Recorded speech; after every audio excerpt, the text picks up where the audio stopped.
protest and a fight for legalization, but today more of a celebration. I'm Erica Natividad in front of the Hotbox Cafe in Kensington Market, where you can see a block party has taken over. A bit of a lineup here. People coming down really to celebrate the first 420 post-legalization. And while it's a happy day for many in the cannabis community, and it's something that they fought hard to make happen, many say the fight is far from over. One spliff in the morning, then lunch, back. Despite the rain and the mud, hundreds arrive at Woodbine Park for the biggest 420 event in the city.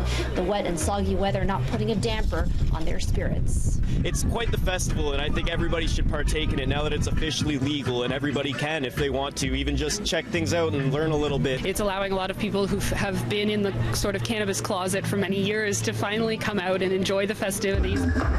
But although the smoke has cleared on some of the questions around legalization, the community here say there's still much work to be done. I'm calling it something of a protestival because even though there are things to celebrate, we're not 100% there with good cannabis policy.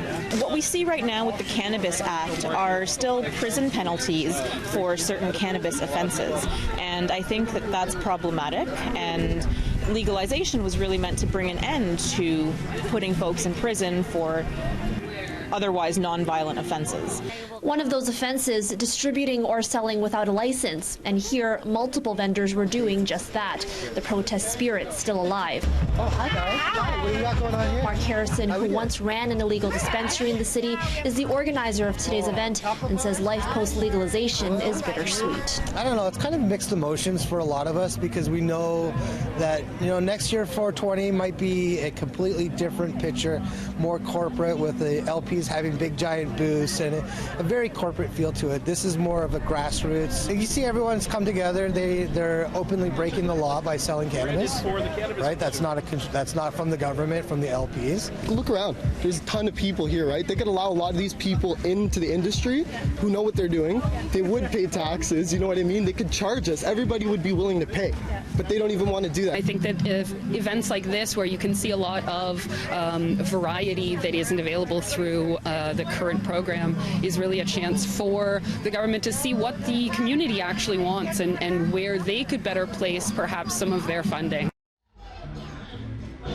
Now the festivities here continue in Kensington Market until 10 o'clock tonight. There's actually a patio in the back where you can smoke up. It's actually bring your own weed. Now Toronto's cannabis community, those who want to celebrate 420 in the city and buy legal weed, can do so at the newest licensed store to open today on Queen West.